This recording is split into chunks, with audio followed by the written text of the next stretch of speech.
Good afternoon, good morning. Mark Johnson from Loyalty360. Hope everyone's well. I want to welcome you to another edition of our Leaders in Customer Loyalty podcast. This is a Supplier Voices series. In these episodes, we speak with leading agencies, technology partners, and consultants in customer channel and brand loyalty about the best practices that are driving customer loyalty today. In this episode, we're heading across the pond, straight to Germany, to take a look at the state of global customer loyalty. We'll explore how a 35 million member coalition program is shaping best practices in customer experience and brand loyalty. We're going to dive into the latest thinking around AI and hyper-personalization and unpack what brands must do to create the kind of emotional engagement that everyone is chasing. Welcome to the podcast, David Glantz, Director of Business Development, and Juergen Hesse, the Director of LPS Raise, all part of LP Solutions. Gentlemen, thank you very much for taking the time to join us today. How are you? I'm fine. Thanks a lot for having us. That's good. I'm doing great. My voice is a bit bad today, but we will manage. The accent, I always love kind of the German accent. It's powerful, I think. You sound smarter just having the accent. So you do that in Australia. I'm not sure if I would agree with that one, but okay. If you say so. To start off, for those who may not know, can you tell us a little bit about LP Solutions? What does the company do? What clients do you serve? So LPS is in the market for more than 20 years right now. So we have been spun off from Payback. So Payback is Europe's largest coalition program, a retail coalition program, and we cover the technology and consulting part. So we offer a comprehensive range of loyalty capabilities in the area of technology. So we offer two standalone SaaS platforms. We deliver it, we customize it, we operate it as end-to-end solutions. And on top of this, we cover the whole loyalty lifecycle. So we are a loyalty full service provider, which means that we can help our clients in strategy and consulting, in program design, for sure in the technology part, but also in the ongoing optimization of the existing programs. We have clients so in the airline and travel industry. We have clients in the retail industry. We have clients in the railway industry. And what makes us unique. So whereas some others coming more from a tech company part, we cover technology plus consulting plus the loyalty business know-how we inherited from Payback. So this makes us a bit unique. So we have the technology, but we also know how to make loyalty commercially successful, and that's what our clients like and how we can support. Okay. You mentioned there real quick that you know how to make customer loyalty successful. There's a kind of a bit of a challenge right now we're seeing in the US. We're going to talk about it at the conference coming up, both in the spring and the fall, about the CMO-CFO divide, right?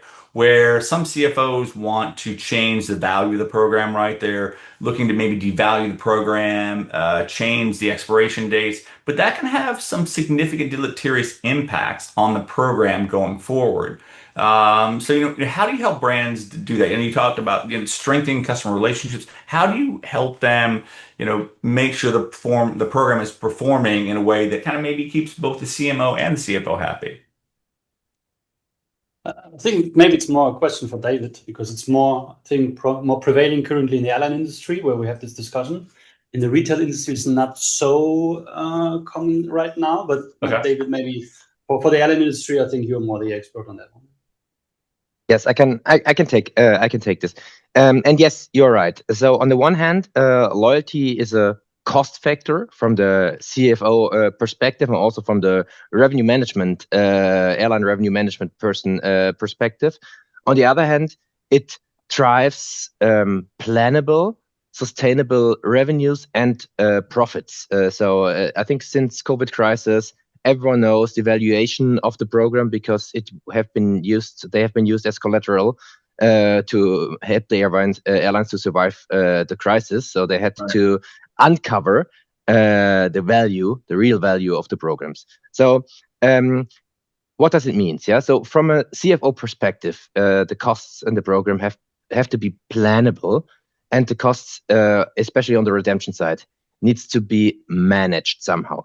On the other hand, from a CMO perspective, the value drivers needs to be clearly defined and made transparent, because if there's only a cost discussion, the CMO or the VP loyalty will always lose against the financial people. So they have to have their KPIs right in order to argument the value of the program for the members, but also for the companies. And I think this is something we can help them to work on the right KPIs, to work on the right argumentation, and to make the value, the incremental value of the programs transparent for the manager.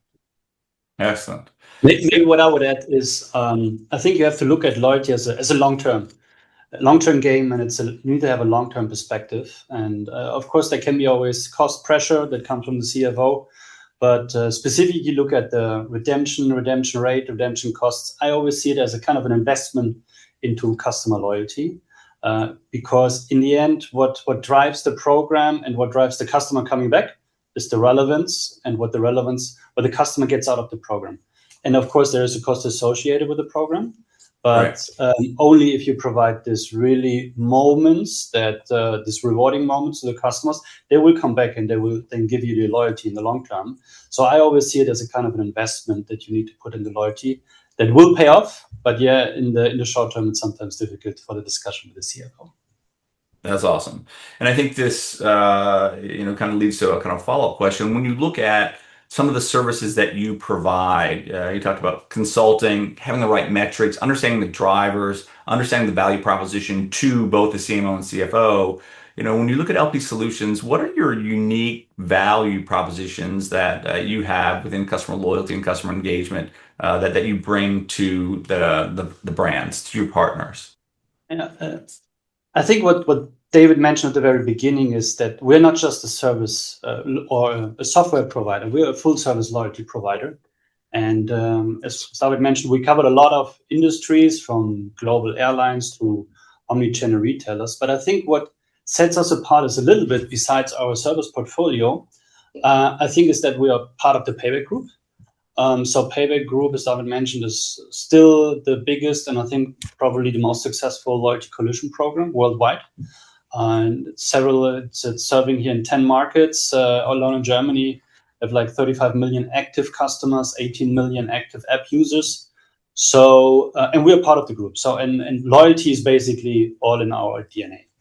But I think what gives us a little bit uniqueness and a unique perspective is that, yes, we are operating loyalty programs. We are operating from a payback perspective, and also we are getting a lot of insights from there.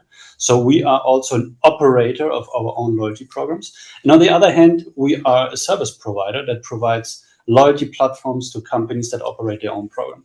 So we see both ends. So we also basically are in the client perspective in operating loyalty programs. And that gives us, I think, unique perspectives that, of course, we're using then in shaping our platforms, coming up to real life operations, real life solutions, and not just having theoretical knowledge about it, on being in the shoes of a loyalty manager, because we are actually in the shoes of a loyalty manager on a daily basis within the group. And I actually spent most of my career on the payback side, now on the LPS side. So we also have a lot of interactions with our colleagues. And of course, we are sharing this knowledge and this expertise, and we're using it, of course, to the benefit of our clients. And I think that's what sets us really apart. And this is a little bit unique from our company and from our positioning, that we have this operational knowledge also from a program perspective, from a program operator perspective. And when you look at Coalition in Europe, obviously it's big in Canada, big in other parts of the world, not as big in the US. What is the state of Coalition? Is it thriving in Germany? Is the payback program doing well? Kind of the Coalition partners, do they find value? What are you seeing in Coalition generally right now? I think it is. It is still very successful, specifically in Germany. I know that there are many other coalitions that were actually struggling around the world. There are many examples with air miles. Also know we have a very prominent example here in Germany recently, the Deutschland card, which started also as a coalition program 15 years ago, I believe. And it was one of the major competitors of the payback business. and they actually announced yesterday that they will cease their operation soon. They had already struggled before. They were changing a little bit their business model, moving away from this coalition model. But this was also now a recent example on how not to be successful. But on the other hand, Payback is still very successful. The engagement numbers are increasing, as mentioned, 35 million active customers, really active customers, increasingly a bigger coalition partner portfolio. They acquired the biggest grocery company in Germany recently, the biggest bank in Germany. So it's really a mass program and it keeps growing, although many people have said it's impossible to grow more. In Germany, the market is saturated, but the colleagues still find ways to keep growing and keep being successful. And I know that's not the truth in all other markets around the world. So as mentioned, there are prominent examples around the world where the coalition has not been successful. But Payback is definitely a little bit the unicorn that stands out there. And I think one of the major differences is on the business model that the points is not part of the P&L. So points is really just a clearing mechanism between the partners. And in the end, what it brings to there is no cost incentive for Payback to have points expiry. So in the end, what it means, Payback as an operator is driving the redemption. And that comes back to my point, what I mentioned before. It drives redemption and has a very high redemption rate of constantly having 94, 95% of the points that get issued gets also redeemed. So the customer is really seeing this value that they're getting out of the program. And I think that's really together with this giant partner portfolio and the daily relevance that drives the Payback business and the success of the Payback business. Okay, excellent. When you look at LP Solutions, you've talked a little bit about it, full service offering, right? Technology, you have the strength of Payback, you have kind of the great relevance and understanding how programs should work. Competitors are kind of shutting down. When you look at kind of a brand's broader customer loyalty and customer engagement strategies, what kind of solutions are you seeing now that are creating the most impact for your clients? First of all, we're coming from the technology side, yeah. So this is our core product. So today we have two platforms in place. So one is represented by Juergen for the more retail-oriented businesses, and the other is represented by me for the more advanced. I think this is the base layer of our services where we can help our clients. And both of these, they are built modular. So this is a pick and choose model. So the clients only have to pay for what they are using. So for sure, there are always core modules, which is a must-have. But on top of these core modules, the clients have the choice and only pay for what they really need. And on top of this, our clients can decide for additional business services. So be it some operational services helping them to be the partner of choice in their loyalty business configuration, loyalty business process management, or be it some consulting services. And I think this service portfolio we are offering gives the clients the choice to buy from us what they really need and what they really need to be successful to help to get the next stage into loyalty. And if we think, so we usually are working in two different scenarios. The first scenario is a client approaches us and says, okay, I would like to establish a new loyalty program. And then usually we start with a strategy project. We build a concept with him. We help to launch a program and we bring in the technology. Or the other scenario is the client has an existing program and wants to make this program better, more profitable, whatever, renew it. Yeah. And then we help the client to modernize the platform. We have to modernize the program from a value proposition point of view. We maybe help him to expand the partner portfolio.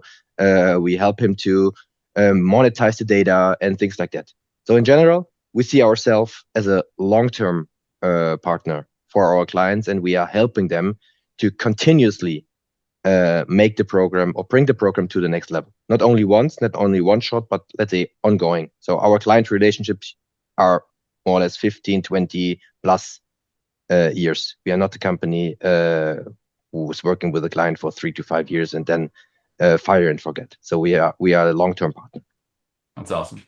When you look over the last 12 months, what major customer loyalty or customer experience trends, strategies have you seen? Is it AI? Is it the coalition? Is it personalization? Is it the pursuit of value potentially? What are some trends that you're seeing?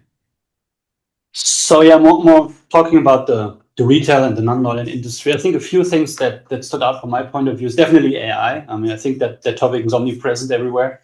Everywhere you go in any kind of conference, loyalty conference, AI is the topic and it's part of any kind of discussion, any kind of presentation. And I think we see good use cases currently already in setting up campaigns and creating campaigns and promotions, analyzing huge amount of data in a very simple way. So there definitely AI has a huge impact. And I think so far we see it brings a lot of efficiency gains in managing a loyalty program and really limiting the time that the people need to operate the program and the platform. On the other hand, interestingly, is that when discussing with clients and potential leads, AI is still not so present. So my point here is that I think many companies still don't know exactly how to apply AI in the loyalty world. But it's definitely a topic, and I think it's pretty much driven currently by many of the providers. Another trend that I've seen is combination from transactional and emotional loyalty. I think that has been around also for some time, but also I've been in a loyalty conference 2 weeks ago here in Germany. Emotional loyalty was also a very present topic. And I think there it's really important to combine the two things. You need to have this transactional loyalty really to have like this baseline benefit that the customer is getting in a tangible way. And then, of course, if you need to, in order to have a long-term customer loyalty, you need to tap in also on the emotional side in the relationship with the customer. And then, as you mentioned, personalization. Personalization has been also around for many, many times. And we are getting now into a phase where we see hyper-personalization. But also many customers and companies are still struggling to really have a personalized customer journey. So I think there is still some work to do. And I think specifically when we're thinking about also, when we're looking at it from the customer point of view, I mean, the customers are not stupid. They know that when they are participating in a loyalty program, they give the data and in return, they want basically the benefits, be it either transactional, tangible or intangible. So they know that the companies are working with their data, they're analyzing their data, but then also the expectation, of course, when the customers are rising in the level of personalization, that they're saying, okay, if I already provide my data, then I also want that the company, the operator of the loyalty program, really understands me and provides something to me that is relevant and it is really focused on my individual preferences and needs. So there, I think also coming from the customer point of view, the expectations are rising towards personalization. This one size fits all. I think that is definitely in the past. But I think there is still some catching up to do on really delivering a personalized message away from just tagging the name, but really getting into the hyper-personalization part. So this is still a topic. And then customer centricity. So it goes in the same way, like individual loyalty, giving the customers options. So we know that customers, you don't have a one-size-fits-all approach. So why don't you give the customer a choice? What kind of benefits he wants? And I think one of an example that we see recently is Alaska Airlines, one of our partners, that they now provide individual choices when it comes to the status level. So I think this is also an interesting move on individualizing not just the communication, but also the benefits and the value proposition of the program on targeting individual needs. Absolutely. So you talked about hyper-personalization. That was something that was a big focus a couple of years back. It's definitely coming back again, but it was something everyone was talking about, hyper-personalization. It died on the vine, but it's definitely coming back this year. But you need technology to be able to do that, correct? So yeah. The right technology, training, making sure everyone understands it, whether it's from clienteling or that CSR is having the right data. So how should brands, or are there certain types of technology brands should be leveraging to get to hyper-personalization? So I think that first of all, you need to have a modern loyalty stack or a modern tech stack. I think that is definitely clear. And when it comes with it, you need to have this unified view on the customer. There we still see a lot of silos that are in many companies that really have their customer data and the data related to customer behavior sits across various silos, various systems. So you need to have a good loyalty stack in order to bring it all together. That's the baseline. If you don't have that, I think hyper-personalization will never work. And then, of course, on the other side, you need to have a good promotion engine that translates these customer data into then real action when it comes to promotion, when it comes to incentivization levels, and so on. And I think the technology is there. You just need to bring it together and use it. And I think then you have a lot of capabilities that are interesting also, not just from a loyalty perspective, but then also catering the CFO part and make him happy.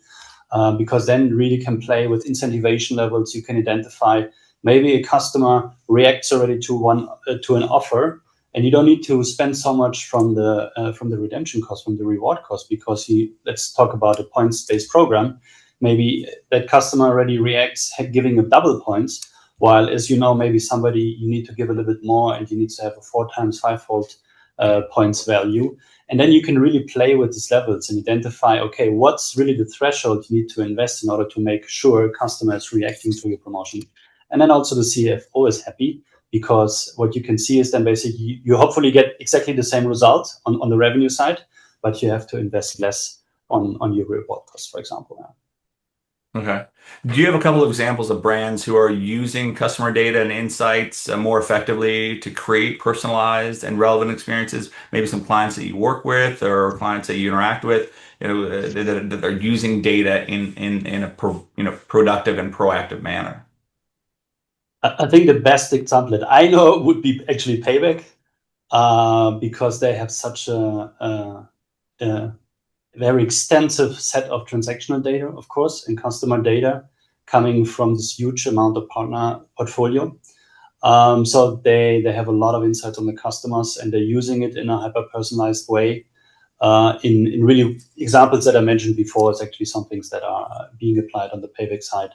So I think they have a huge department on data analytics, data scientists, exactly, to make sure to drive more relevance, to optimize campaign performance, marketing platform performance.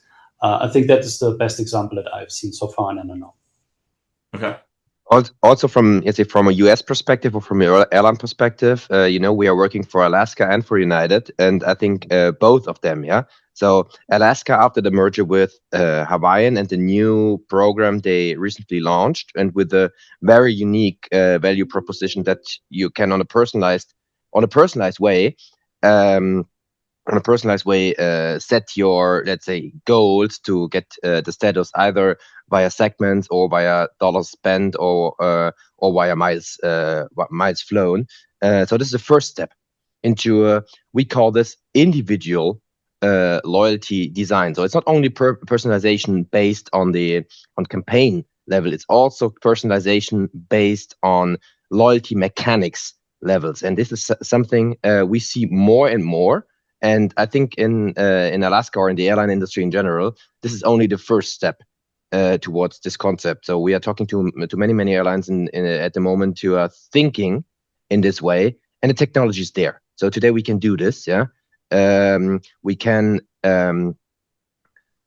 work with a member base and split it into sub-member bases and build within the program itself different kind of smaller sub-value propositions and to motivate and incentivize this particular sub-member groups in the way they are needing it and to achieve the goals. So whereas the programs in the past have been designed around the frequent flyer, frequent buyer, frequent stayer, whatever, yeah, in the past, today they are looking into their membership base and looking, okay, whom do you have? And you have in an airline program still the frequent flyers, but you have also the frequent buyers in the partner ecosystem. You have the frequent spenders based on the credit card, but not necessarily flying that much. So, and all of them need to be treated differently.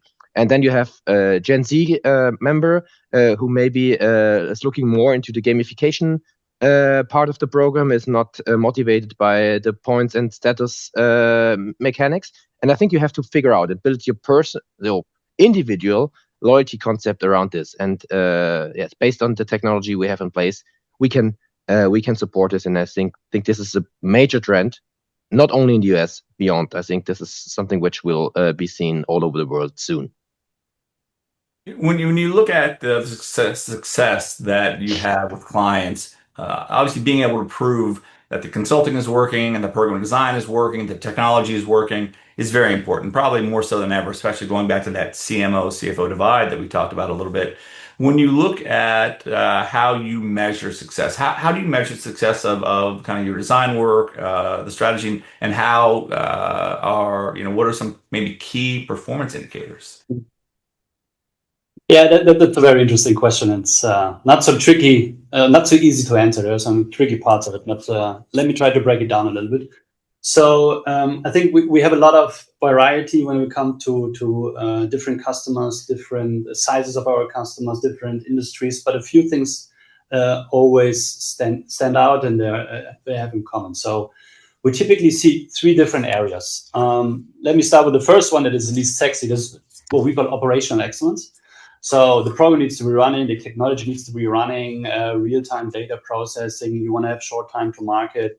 So that is typically governed by service level agreements, response times. Not sexy, but it's the technical foundation that needs to work. Then we have the member excellence. So really on looking at the customer. I think there are basic KPIs such as member activity, customer lifetime value, how many new customers you have acquired, retention rates. So this is all pretty common. Then we see engagement rates. So specifically in the digital channels, how many times customers are coming, engaging with you digitally and logging in, opening apps, and so on. But I think I would highlight two actually that stands out a little bit, and I think that are for me critical in really making sure the loyalty program is successful. And the first one is one and done rate. So customers are interacting once, coming once to a loyalty program, typically attracted by a huge sign-up bonus, and they never come back.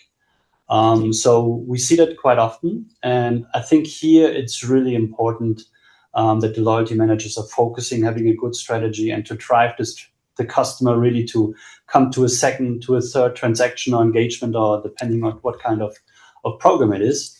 But currently I see that really many loyalty managers are focusing on bringing customer into the program, but then lacking to bringing really this first step to bringing into the first, second, and third transaction. So one and done rate is definitely one topic that you need to bring down.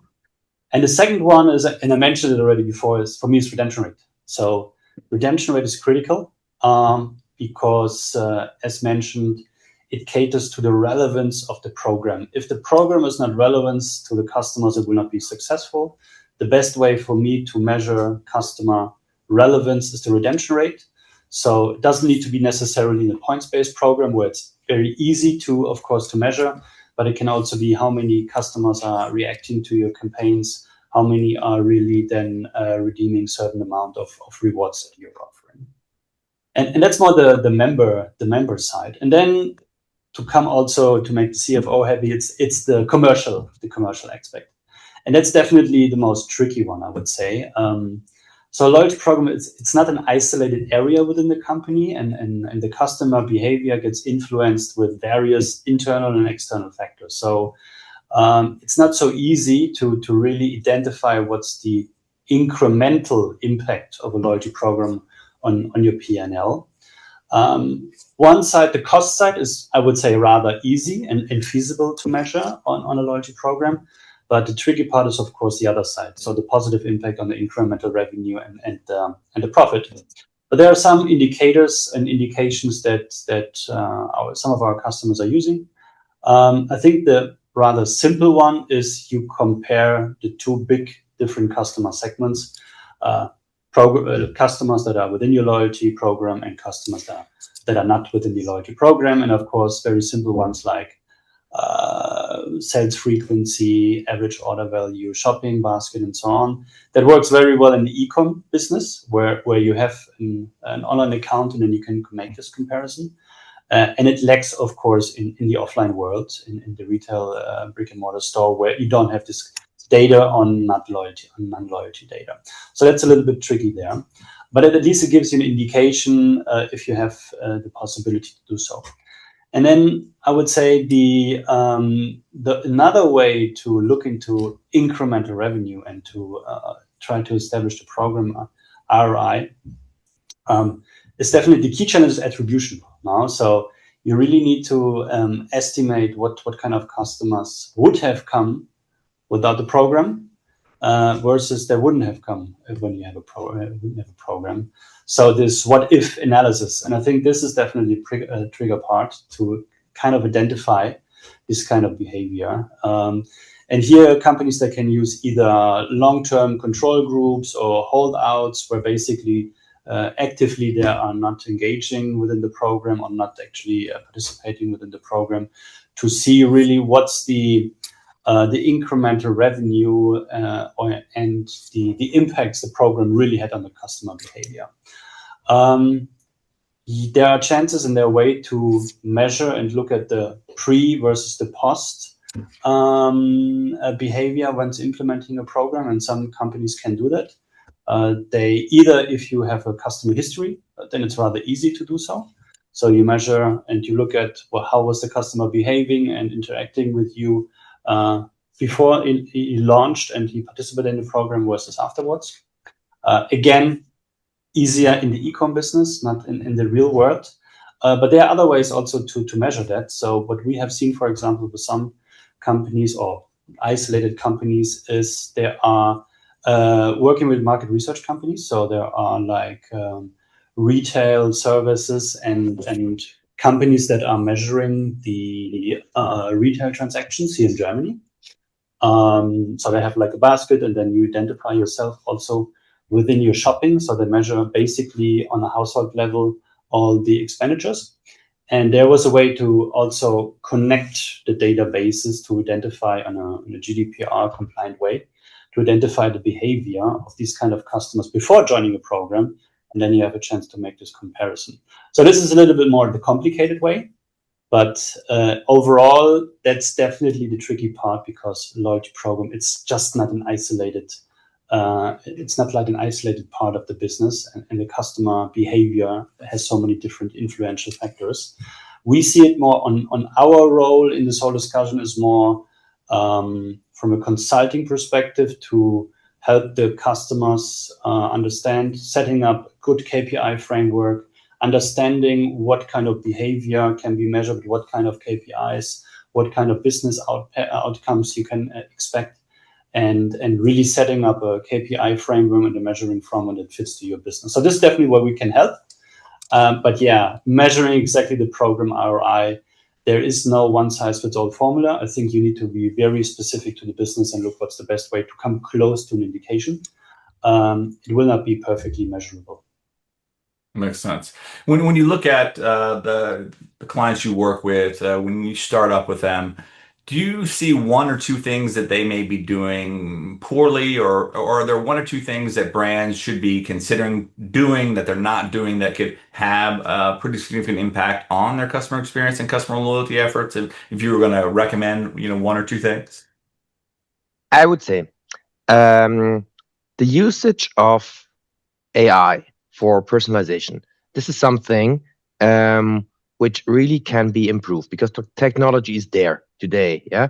And I see a large potential, especially in the area of campaigns, but also in the area I tackled a bit earlier in this area of individual loyalty, to individualize the loyalty mechanics for different kind of subgroups in the member base. And many of our clients would like to have it, but most of them are today still a bit reluctant to implement it because maybe it's a bit difficult to explain to their clients. And on the one hand, they say they have huge member bases. They would like to engage most of them. They don't want to concentrate on the frequent flyers, frequent buyers. On the other hand, everyone is talking about simplification of the programs, and this is a contradicting goals, I would say. Yeah. So therefore, I would say if they would like to use the potential of their, be it 2 million members, be it 100 million members more, they have to think about this AI supported personalization plus more individualization of the loyalty mechanics, and rethink the need of the simplification of the program, because maybe not every member needs to have the full understanding of all the loyalty mechanics anymore. If he or she is looking only into the relevant set of rules, relevant set of mechanics for his or her needs. So I think this is something we will most probably look into in the next couple of months or years, together with our clients. And this is something, an area where we could help to improve. And I think everyone is talking about it. Everyone wants to have it, but no one, or only baby steps are taken in the program designs. Yeah, that's awesome. That's a good point. And I think there's the goal I think that we should all have is to truly elevate customer loyalty, and we should all be kind of singing from that same hymnal, right, around what's working, what's not working, sharing, and talking about customer loyalty in a way that they talk about customer experience or CRM, right? Because at the end of the day, when you have that emotionally connected customer you talked about, that's the end game, right? Because we know the attributes, we know the benefits, and everything, and everyone should be working towards that goal. Yeah, definitely agree. All right, great. Well, David and Juergen, thank you very much for taking the time to speak with us today on our Leaders in Customer Loyalty podcast. It was great getting to know you, talk about personalization, learning about Coalition in Europe, learning about some of the things that you see the brand should be doing and could be doing. So it was a very powerful podcast. So thank you very much. Thank you, Mark. Thanks a lot, Mark. Likewise, bye-bye. I also want to thank everyone for taking the time to tune in to our Leaders in Customer Loyalty series, especially the Supplier Voices podcast. If you haven't already, please subscribe to the Leaders in Customer Loyalty podcast below, and follow Loyalty360 on YouTube and LinkedIn. The links are provided below again. And also, again, join us every Tuesday for a new edition of our Supplier Voices podcast. Until then, have a wonderful day.